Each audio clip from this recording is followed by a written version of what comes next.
مساء الخير عليكم أعزائي المشاهدين، وأهلا وسهلا بيكم في حلقة جديدة من برنامجكم حبة طبطبة. الفراغ العاطفي مش ضعف، دي بداية اكتشاف لنفسك. في وقت من الأوقات كل واحد فينا بيحس إن في حتة ناقصة جواه، حتة مش لاقيها ومش عارف يملاها، حتة سايبة فراغ كبير بتسميه الفراغ العاطفي. بس يا ترى ايه هو الفراغ العاطفي اصلا، وليه بيحصل، وبنعمل ايه لما نحس ان قلبنا فاضي ومحتاج يتحب؟ الفراغ العاطفي مش بس نقص حبيب، ده نقص شعور بالونس، بالاهتمام، بالاحتواء. ساعات بتدور على حد يملاك وانت مش مدرك ان اللي ناقصك مش شخص، اللي ناقصك انت اللي محتاج تحضن نفسك، تطبطب عليها، تطمنها انك موجود ليها حتى لو محدش تاني موجود.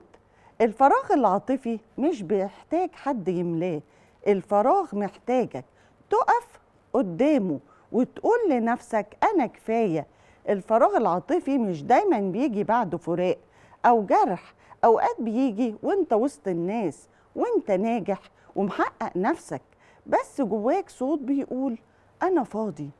بس يا ترى لو انت مش بتحب نفسك هتعرف تحس بحب حد تاني؟ لا طبعا. الحب الحقيقي بيبدأ لما تحس انك تستاهل وانك كفاية زي ما انت. خد بالك من نفسك، لان القلب اللي بيدور على حد يضمه ممكن يكون محتاج بس صوت يطبطب عليه من جواه. واخر الكلام، لو بتحس ان في فراغ جواك ما تخافش، دي مش نهاية العالم، دي بداية رحلة اكتشاف لنفسك. صدقني، كل ما قربت من روحك كل ما الفجوة دي صغرت، وكل ما تحس انك مش لوحدك، لانك فعلا مش لوحدك. في رب كبير شايفك وناس حواليك يمكن مش واخدين بالهم بس بيحبوك، وفي قلبك قوة لسه مستخبية. بس المهم تبدأ. قولولي، هل حسيتوا يوم ان جواكم فراغ كبير رغم ان حواليكم ناس كتير؟ ولما حاولتوا تملوه ايه الحاجة اللي فعلا خففته؟ خلي في قلبك حبة طبطبة من غير شروط ومن غير انتظار الفراغ العاطفي.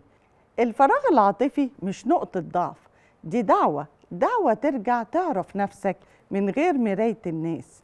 ما تخليش الفراغ العاطفي يكسرك، خليه يعلمك عن نفسك، خليك تبني علاقة جديدة، بس المرة دي بينك وبين نفسك وبس. أنا رشا علي، ودي كانت طبطبتنا للنهاردة.